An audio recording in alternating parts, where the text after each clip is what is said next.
Well, hello, and welcome to American Institute of Extended Studies webinar, Innovation at Work, an Effective Approach to Brainstorming. Hello, my name is David Creech, and for the next 45 minutes, I'm going to be hanging out with y'all. We're going to be talking about innovation. We're going to talk about brainstorming. We've got some excellent materials here, and I'm also going to throw in some brainstorming and innovation experiences that I've had along the way as a business owner and entrepreneur, and I just want to welcome you again, and let's get started. In this webinar, we're going to go over the following. We're going to learn innovation formula, we're going to learn the latest strategies, and we're going to learn the science of brainstorming. Before we get going, I guess the question to you I have is, are you an effective brainstormer? Does the process of brainstorming feel like an opportunity or more like a chore? Chances are, if you don't enjoy the process of brainstorming, you've probably been using the wrong technique. Just as there are different learning styles and different workflow preferences, each of us has a method of brainstorming that works best for us. And don't be afraid to use that. What maybe works best for me doesn't work better for you. Whatever your brainstorming style, when we get done with this webinar, I want you to take that style and to use that in your brainstorming sessions. Whether or not you're a veteran brainstormer, this webinar will help you unpack different brainstorming tools, and you'll be able to learn the magic of innovation. Being innovative at work also means connecting with your creativity and thinking preferences for engaging in innovation. The ability to brainstorm ideas and innovate at work to utilize emerging opportunities is an essential leadership capability in today's world. Let me say that again. This is a great piece here in these materials. The ability to brainstorm ideas and innovate at work to utilize emerging opportunities is an essential leadership capability in today's world. First of all, let's talk about innovation before we really start digging in. What is innovation? Innovation, to me, is new ideas, new methods of doing something, a new way of doing something. When we look at innovation in the business world, we might put in a different method or a different way of doing something to increase revenues, maybe to increase production. And also, I love this, and this is what I see a lot with innovation. Innovation increases efficiencies. So many times, whether we're working in a manufacturing environment or a office environment or retail, anything, there's inefficiencies that happen. And what we're seeing with innovation, we're bringing new methods, new ways of doing things to the table to increase revenues, production, or inefficiencies. Let's get into this real quick. What does it mean to be innovative at work? What does it mean to be innovative at work? First of all, we've all been there. We've all thought about this. As you go about your work, you've likely come across a situation that just bugs you, one that you'd like to fix. You might see some sort of inefficiency. On this slide, you're seeing men and women just, guy's got his hand on his chin, probably thinking, there's a better way of doing things. It's happened to all of us. We've been in a meeting, we've been on the sales floor, we've been on the manufacturing floor, and something just bugs us that's just inefficient, and we want to change it. Something that seems odd, that doesn't work so well, it keeps tripping you up, and might even be so bothersome that you find yourself saying, I hate it when that happens. I hate it when that happens. That's the stuff of innovation. It's about finding, developing, and implementing ideas that address a real challenge and create value for you, for your company, and whatever customer that you're serving. Let me say that again. Don't miss this. This is huge. Innovation. It's new ideas. There's new methods. It's new ways of doing things. It's about finding, developing, and implementing ideas that address a real challenge and create value for you, your company, and whatever customer your job serves. It could be internal and it could be external. There could be an external innovation, an external way that you're seeing some inefficiencies or some things that just bug you, or it could be inside. It could be internal. It could be within your organization. Innovation starts with identifying a challenge that you would like to address. So think about where you're at right now. Think about your office. Think about your job. What are some challenges that you would like to address? Something that you just know can be done better. This doesn't mean you should take on more than you can handle, as the materials say here, which I love that. You don't have to boil the ocean. You'll find many opportunities for incremental innovation. I love that term. Incremental innovation, don't miss this. Incremental innovation is about making a series of small or continuous improvements to processes, products, or services associated with your work to improve efficiency, effectiveness, productivity, competitiveness, and value. I love that. Incremental innovation. What the materials are saying here is don't boil the ocean. You don't have to do it all at one time. You can take on incremental innovation, and that means that you're just doing a series of small, continuous improvements to the processes, products, or services associated with your work. And what is that going to do? It's going to improve efficiencies, effectiveness, productivity, competitiveness, and value. I love that. Incremental innovation. When you find a problem, again, we're thinking about work, both internal and external. So when you find a problem and you got ideas on how to fix them, start by finding others who share your pain. Okay? Start by finding others who share your pain. I'm looking at this slide right now, and I'm thinking, there could be some pain that they're sitting there thinking, how do we fix it? How can we make things flow better? How can we make the efficiencies better? How can we improve the processes? What changes? What innovation can we make? So it's good to find somebody who's going through the same pains that you are. That also is sitting there saying, hey, there's got to be a better way. It's got to be a better way to do this. Once you've got some ideas, choose the better ones and start to refine them. You can do this on your own, or you can do it with some of the others who share your pain. Develop a prototype of your solution, then evaluate the strength of your solution by answering the following questions. We got 3 questions here. So let me kind of take a step back.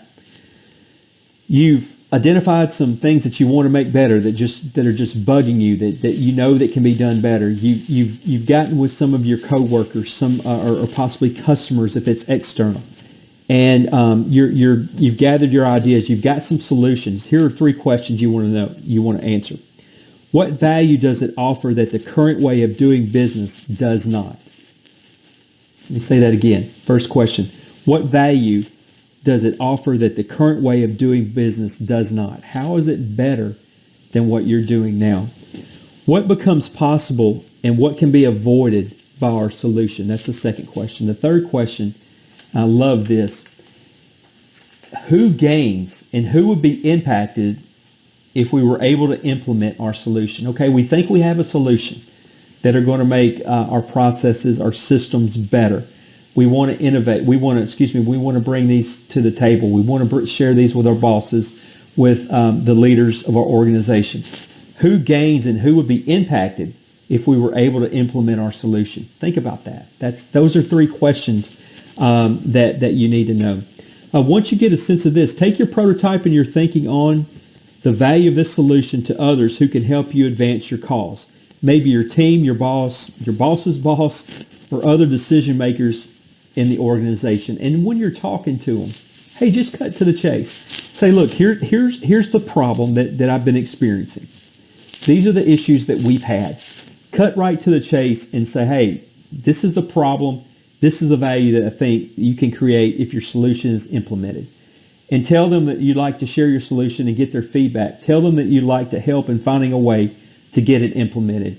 But again, these things it has to be a better way of doing things. Going back to those 3 questions, what value does it offer? And how is it better than the current way that we're doing it? What becomes possible and what can be avoided by our solution? And who gains and who will be impacted if we were able to implement our solution? Now, Let me go ahead and kind of go off script here and kind of tell you what's going to happen in a lot of circumstances. When we think about innovation, what is it? It's change. It's something new. One of the things that I hate more than anything in the world when it comes to business is saying that, hey, we've always done it that way. Sadly, you're going to have people in your organization that are going to fight you because this is change. Hey, we've never done it that way. We've always done it this way. That's fine. That's fine. But I just want to kind of let you know that that's what's going to happen. That when you're trying to implement change, when you're trying to bring change, especially internally, don't be surprised if you get some pushback. But if you believe in this new way of doing things, if this new way helps processes and it's a better way of doing the way you have been, by all means go for it. Okay, but just expect some pushback. Innovation has been referred to as the hardest work you will ever love.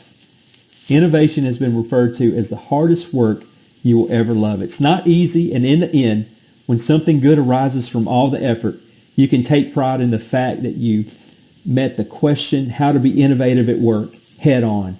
And I think about innovation, just think about the first person who might have thought, you know what, it'll be great to have a drive-through at our restaurant. How neat would that be? That was innovation. That was a different way of doing things. There were all kinds of obstacles that had to be met, yet you can't go to any restaurant now without a drive-through. So that's just something to think about.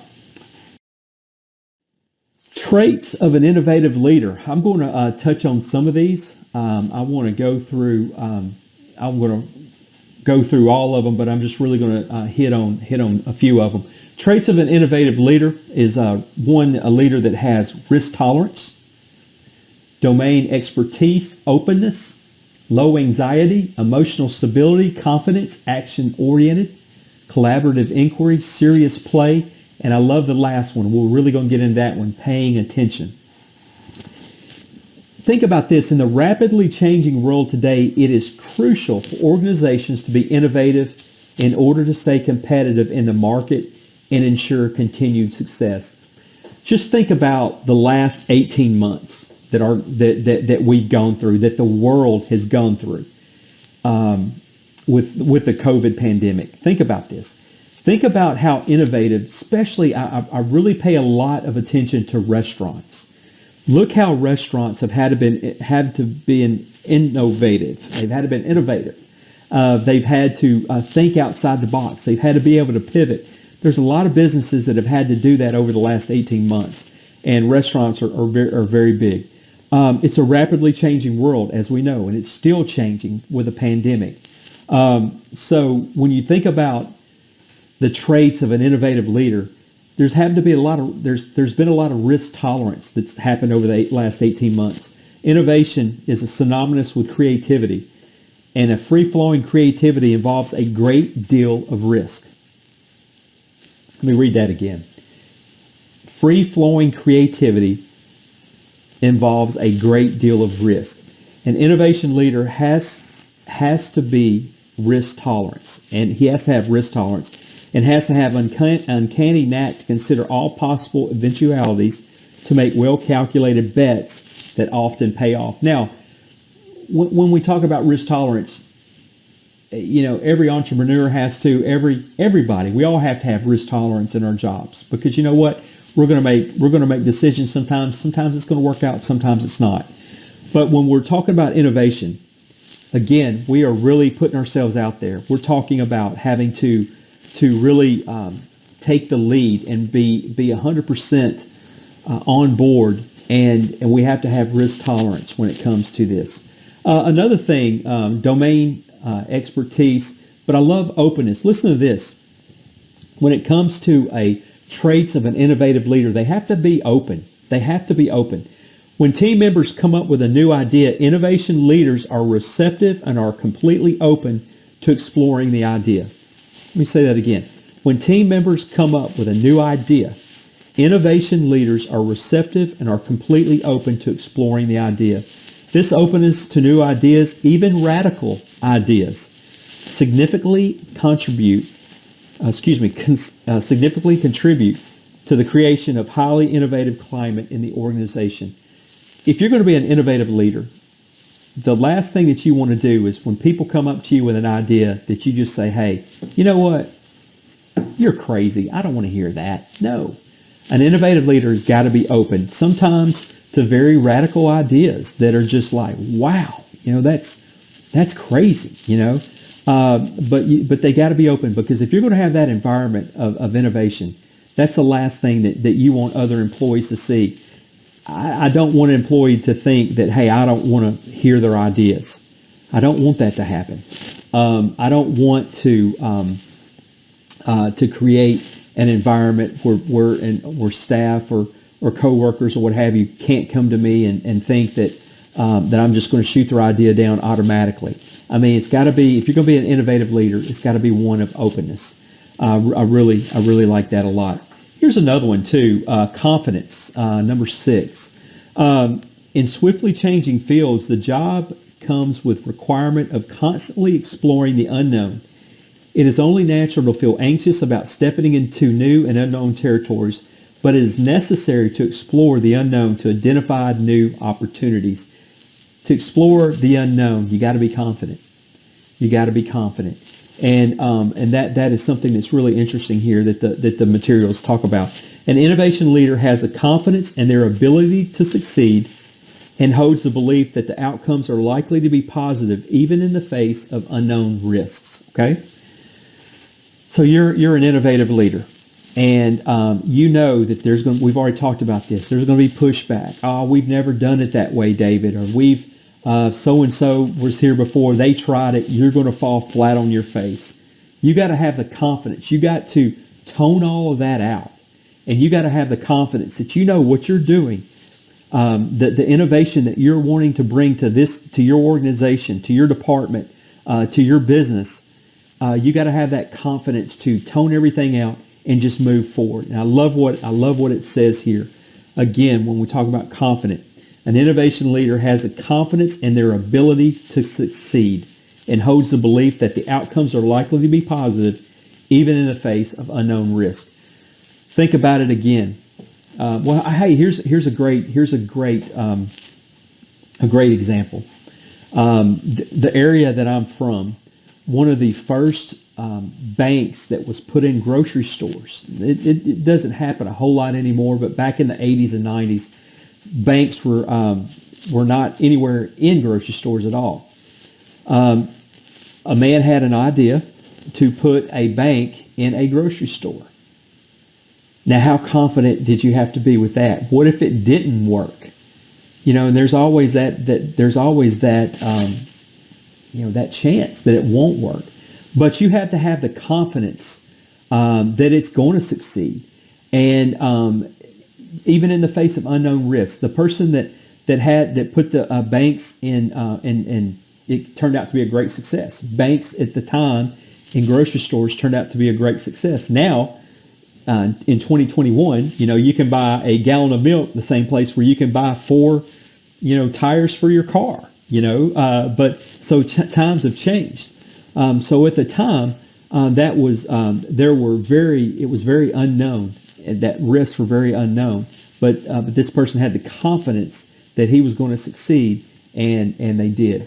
Another thing that I like too is the next one, action-oriented. Traits of an innovative leader, someone who is action-oriented. Effective innovation leaders have the inclination to jump into the fray of action and actively participate. They feel energized by the action and enjoy the exhilaration of leading change that leads to improvement and innovation. An innovative leader is always looking for those improvements, those better ways of doing things, to increase processes, to make processes better, to increase efficiencies. And if you see an action-oriented leader that's innovative, man, that's awesome, because they're getting in, they're rolling their sleeves up, they are trying to make improvements, and they're trying to show innovation, and that's really neat. The last thing I want to talk about, the collaborative inquiry, the serious play, those are huge. But the biggest thing for me is the last one, is paying attention. Paying attention, the traits of an innovative leader, paying attention. And when I think about this of an innovative leader, I'm thinking about details. Think about it. Any successful business, any successful department, any successful business leader, entrepreneur, manager, operator, they look at the details. Okay, and that's no different with an innovative leader. Paying attention means being a keen observer. They're always looking. They're always watching. They're always trying to find out, hey, how can I get better? I used to tell my managers that you manage with your eyes, you manage with your nose, and you manage with the ears. And what I meant by that is, hey, I'm always paying attention. I'm just not watching. I'm listening. I'm walking into the store and I'm smelling. I'm managing with my eyes, with my nose, and with my ears. I'm paying attention to details. I'm being a keen observer. The innovative leader that's paying attention looks deeply at the situation, and they're perceiving new patterns and details. They're looking at trends. They're looking at those new patterns. They're looking at those new details. The ability to notice things that may have gone unnoticed will help innovation leaders make accurate assessments and figure out the best solution to a problem. Let me say that again. The ability to notice things that may have gone unnoticed, that's what an innovative leader is doing. It will help innovation leaders that make accurate assessments and figure out the best solution to a problem. I love that. Talented leaders don't need to boast. They let the success of their work speak for itself, and they push themselves and their colleagues to do better. They recognize that this is the most impactful way to contribute to the growth and longevity of their companies, their departments, and that's huge. Traits of an innovative leader. Make sure you take a look at those and make sure you study them. The next thing that I want to briefly touch on is the 10 types of innovation, and we're just going to touch on a few of these. When we hear people talk about innovation, we often hear it being used as a synonym for new products or perhaps new features in existing products. You know, you think about that. The new and improved dishwashing detergent, or the new improved laundry detergent, or the new improved, protein drink. You're always seeing that. In reality, that is quite a narrow view of innovation. And in our experience, it's one of the root causes leading to many of the mistakes inexperienced innovators make. These challenges, however, are not exactly a new thing. Innovation consultancy Doblin actually realized that way back in the 90s and developed the 10 types of innovation framework to help solve the problem. And that's what you're seeing on your screen now. It's a simple, elegant, and practical tool that pretty much every innovator can benefit from. We're going to go over a few of these, but for the sake of time, you should explore the rest on your own. One of the ones that we want to look at is, first of all, let me talk about this. Based on their research of more than 2,000 successful past innovations, Doblin realized that not only are there different types of innovations, but also their innovations are actually comprised from the same basic elements. Those 10 elements can be further grouped into three main areas they refer to as the configuration, the offering, and the experience. And those are things, again, that I really want you to take a look at those on your own. But let's talk about a couple. First of all, let's talk about the profit model. You'll see about midway in your slide here. How to make money. The profit model. How to make money. Innovative profit models find a fresh way to convert a firm's offerings and other sources of value into cash. Great ones reflect a deep understanding of what customers and users actually cherish and where new revenue or pricing opportunities might lie. That's your profit model. Innovative profit models often challenge an industry's tired old assumptions about what to offer, what to charge, or how to collect revenues. This is a big part of their power. In most industries, the dominant profit model often goes unquestioned for decades.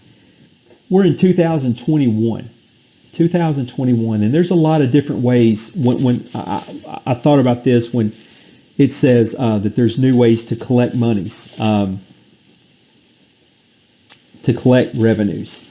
And we're in 2021, obviously, and there's different ways. We've got Venmo, we've got PayPal, we've got so many different things. And what really, from a business perspective, what really, I don't want to say it irritates me, it frustrates me sometimes, is service companies don't, they still want you to write them a check, or they still want you to call and give, take time and call and give a credit card. It's I would really like to be able to Venmo, be able to PayPal, and there's some places that just don't. They haven't caught up to that yet.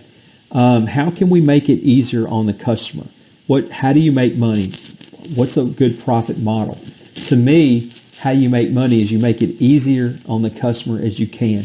There's so many different ways of innovation with that. An example that the materials give is supreme limiting supply. While most companies want to get their products into the hands of as many people as possible, Supreme has built a cult following through deliberately forcing scarcity of its products. I've seen that before. The streetwear clothing retailer announces limited items will only be available from a specific day when they drop, and once they are sold out, that's it, unless you want to pay huge markups for a second-hand item on eBay. Their Redbox logo is now so collectible and desirable that the company is able to sell almost anything by putting the logo on it for a limited time only. Case in point, you can find official, listen to this, you can find official Supreme bricks like the ones that they build houses with, which are selling on eBay for $500. That's a type of innovation. That's a type of a profit model. The other one I want to get into just real quickly is how you connect with others to create value, the network. Connections with others to create value. An example they give here is Ford and Volkswagen developing self-driving cars. Now, you've seen a lot of the self-driving cars that are out there right now, but listen to this. As two of the world's largest car makers, Ford and Volkswagen are competitors on the road. However, in 2019, they announced a partnership to work together to develop technology for self-driving cars and electric vehicles, which would be used in both companies' fleets for the future. While Ford brings more advanced automated driving technology, Volkswagen was leading in electric vehicles. Through the combined venture called Argo, both firms can spread their R&D spending across more cars while both developing competing products. Their networking, their connections, they've come together to create value. Innovation is much more than just creating a brand new product, and the best innovators know this very well. And just kind of going back to the 10 types again, take time, look at that, but those are just a couple of things that I wanted to go over. Let's get into innovation framework. I love this right here. Problem solving. Identify, define, explore. What's your action plan? Look back. I love that. I love that slide. Let's go into innovation framework. Let's briefly talk about that, and then we're going to get into brainstorming. Innovation framework, creativity is becoming a core skill which companies know they need in the future. Creativity. Companies know they need this in the future, yet the problem lies in the fact that so few established companies actually know how to go about getting value out of their innovation ambitions, let alone turning it into profits. Let me say that again.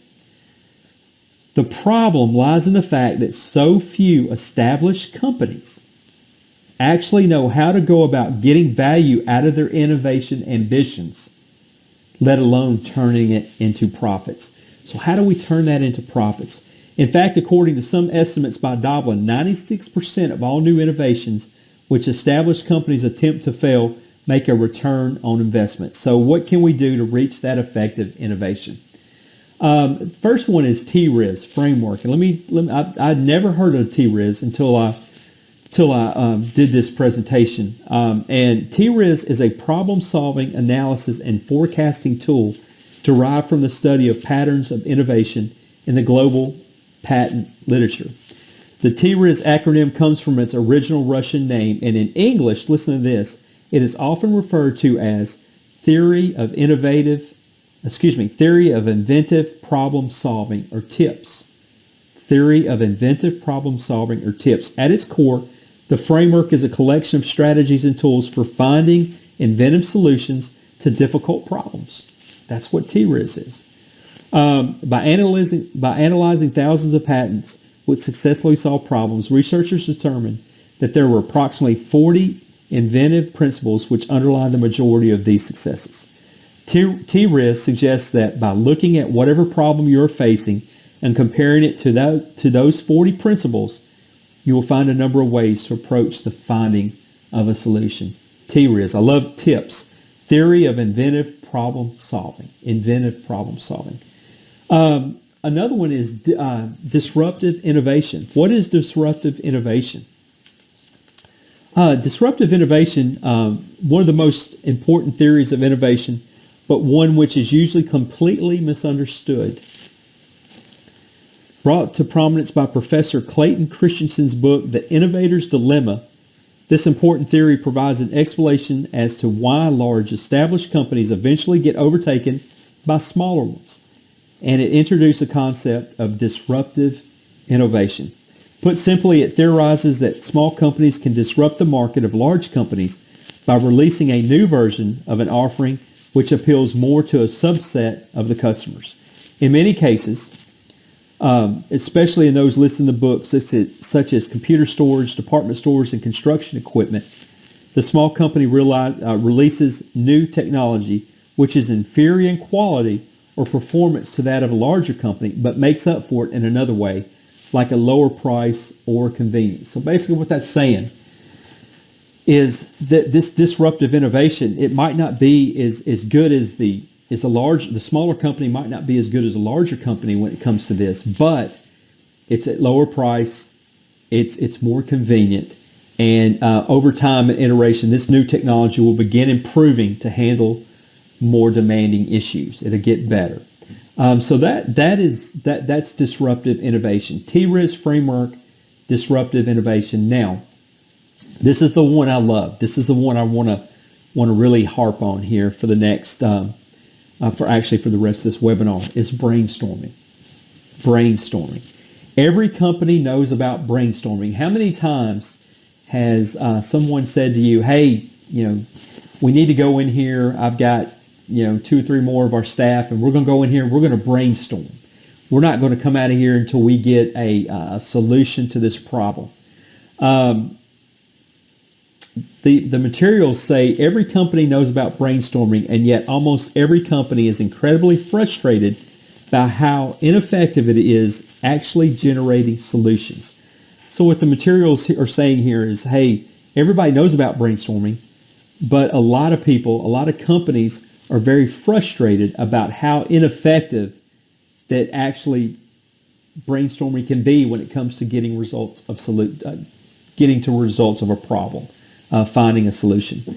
And I think it's a lot of it is because it's people simply don't know how to brainstorm. A lot of times people will just go into an office, go into a conference room, and they just start throwing ideas off the wall. And in some cases, I guess that works. But if you want to be more consistent, we need to talk about more innovative ideas when it comes to brainstorming. But listen to this first. When it comes to brainstorming, this and people companies and individuals being frustrated, this is simply because most companies don't realize that they're doing it completely wrong. And this isn't necessarily their fault, as most professional brainstorming facilitators are using rules which were first introduced back in the 50s and have long since been proven to be ineffective. Again, kind of goes back to that, what we talked about in the beginning. It's just always been done this way, but when we talk about innovation framework, when we talk about brainstorming, we need to take a look at doing it differently. In fact, a lot of creativity research has led to breakthroughs in understanding of how teams generate ideas together and has allowed much more effective brainstorming techniques to be devised. One such technique, and we've used this a lot of times, one such technique, which may seem counterintuitive at first but really works, is to have people write down their initial ideas in silence before any group discussion begins. This is called brain writing, and is especially good at getting creative suggestions out from more introverted people.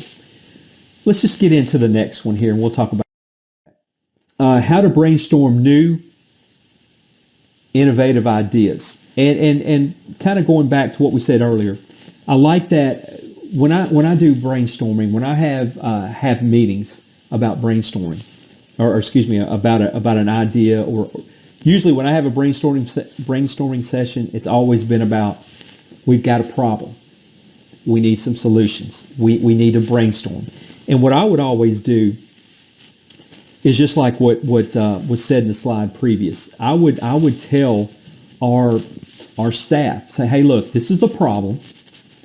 We're going to meet tomorrow. We're going to meet for about an hour and a half, 2 hours at tops. Let them know, to block out that 2 hours. And this is the topic we're going to talk about. Hey, come prepared. Come with some ideas.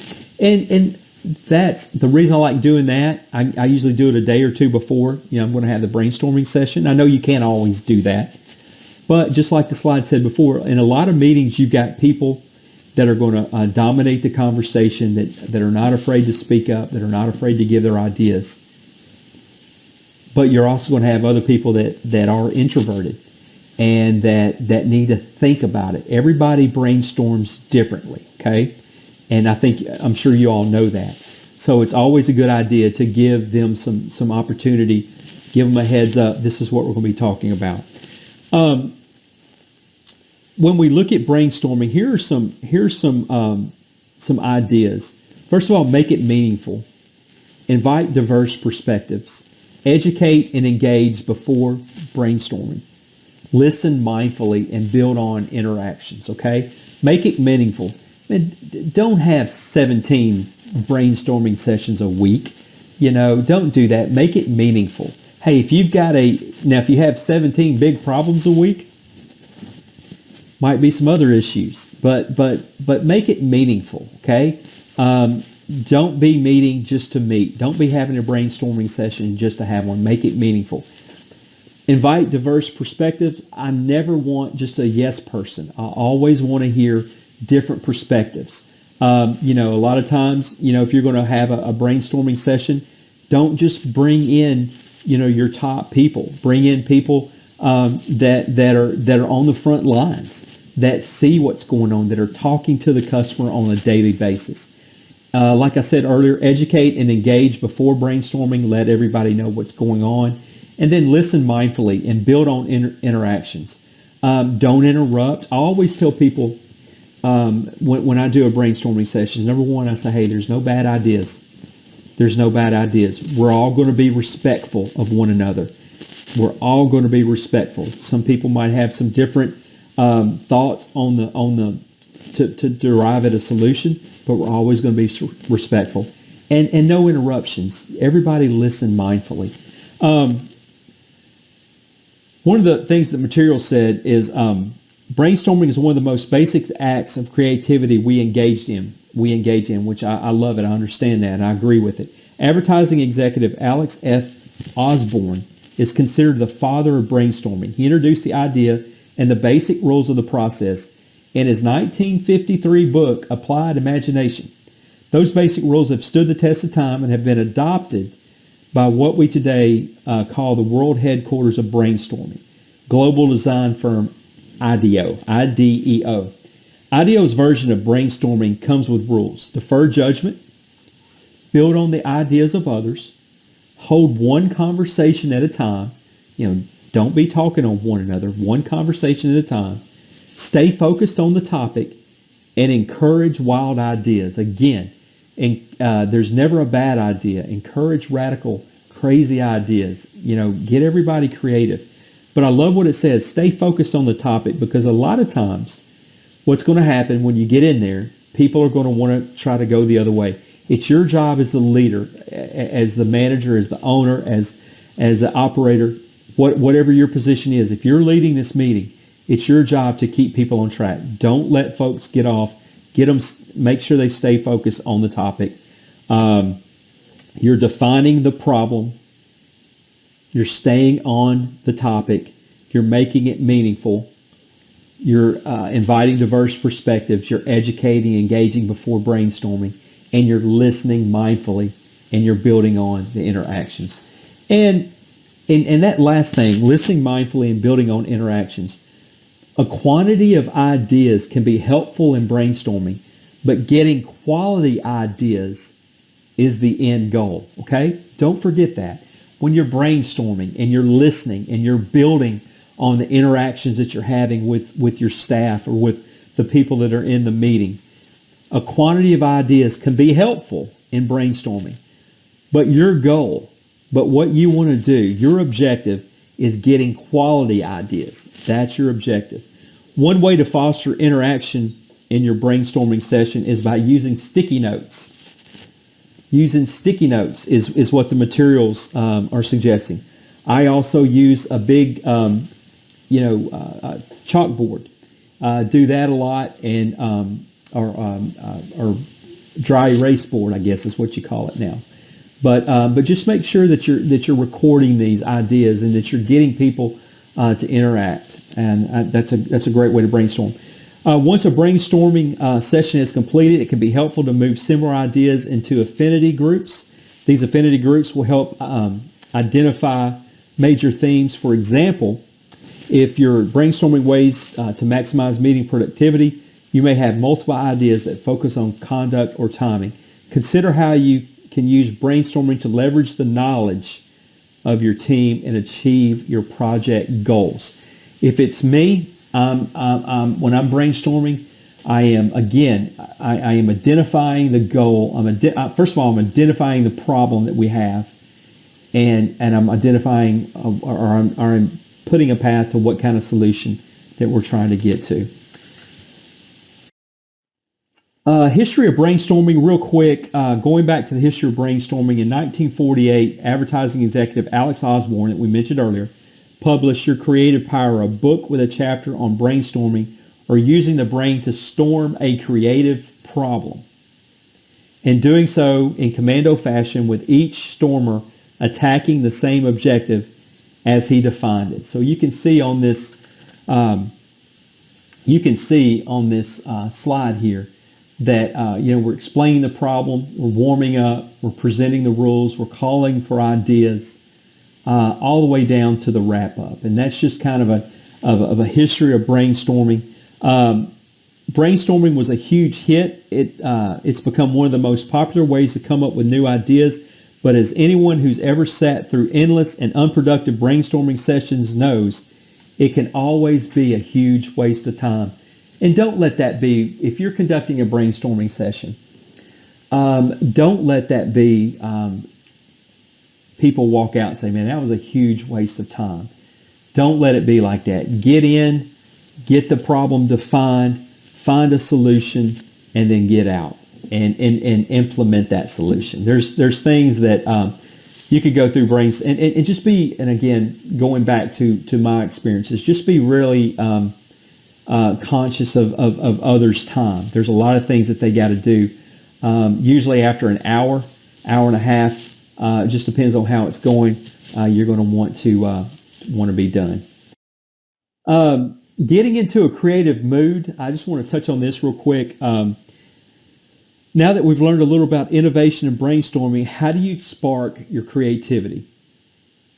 How do you spark your creativity? Well, first of all, you allow yourself to daydream a little, and then there's other ways. When you're talking about daydream a little, how to be more productive when dreaming at work. Think about a project you're working on. Make a structure to collect your ideas.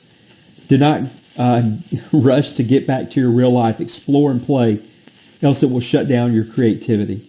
When you come back to the real world, try to connect the thoughts to your actions. Okay, so daydream a little bit. Some people like to listen to uplifting music when they want to get into a creative mood. Address your motivations and your demotivations. Listen to this. How to be self-motivated. Set long-term and short-term goals for yourself. Commit to working hard. Develop a mantra to positive mindset. Face your fears with confidence. Do something you enjoy. When working towards the goal, at times we fail to be motivated. Motivation is something we all desire to have, but some days they're just demotivating. Some days are demotivating. It happens to all of us. Address your motivations, remove the demotivating factors to feel good about yourself and to start fulfilling your productivity. With me, I'll be honest with you, I'm more productive at night. I love working between 8 p.m. and 11 p.m. I'm the most productive and the most creative during that time. If you want me to be creative at 8 o'clock in the morning, that's going to be tough. That's going to be tough. But learn learn your creative move. When you're thinking about innovation, and you're thinking about better ways of doing things, and you got to be creative, get into that creative mindset. Get into that creative mood. That creative mood. Key takeaways. Key takeaways from this. And there's no doubt that brainstorming produces creativity and innovation by generating new ideas, making new connections, educating team members, and building novel solutions. Our jobs depend on staying ahead of the curve, and to avoid falling behind, we should be constantly learning, creating, and innovating. And let me say that again. To avoid falling behind, whether it's in our companies, in our jobs, personally, in our professional lives, we've always got to be constantly learning, creating, and innovating. Being forward thinking pays off in numerous ways. If you're a leader, make sure to create innovative and idea welcome environment for your team. If you're an employee, don't be afraid to introduce new ideas to your boss. Find a problem and work on solutions. And here's just a few things that I'd like to leave you with. I love what it says here. If you're an employee, don't be afraid to introduce new ideas to your boss. If your boss is not receptive or just says, hey, that's stupid, get out of here, I don't want to hear that, think about finding a new boss, because I don't want to see any employee, I don't want to see any business, I myself don't want to get stagnant and don't want to get comfortable. So when you're thinking of better ways of doing things, just remember that keep trying to find better ways of doing things and being innovative. And the last thing I'll say, and we'll wrap it up after this, is just like I said in the beginning, innovation is something new. Innovation is something new, whether it's external or internal. Especially sometimes internal, you may find pushback, but don't let that bother you. If you are confident that you've got a better way of doing things, keep moving forward. And when it comes to brainstorming is a fantastic tool for all of us, for leaders of companies, for leaders of departments, for managers, for operators. And when we're brainstorming, again, just make sure that we go in with a set definition of what we're going to be doing, of the solution, identifying the problem, what solutions, have your ground rules before you even start. And I think that will be a very good tool. Brainstorming can be a very, very good tool. Thank you so much for participating. I hope that you got some things out of this webinar. You can see how to connect on social media with American Institute of Extended Studies, and I just want to say thank you so much for letting me hang out with you for these past few minutes. Have a great day and a great night. Thank you. Bye-bye.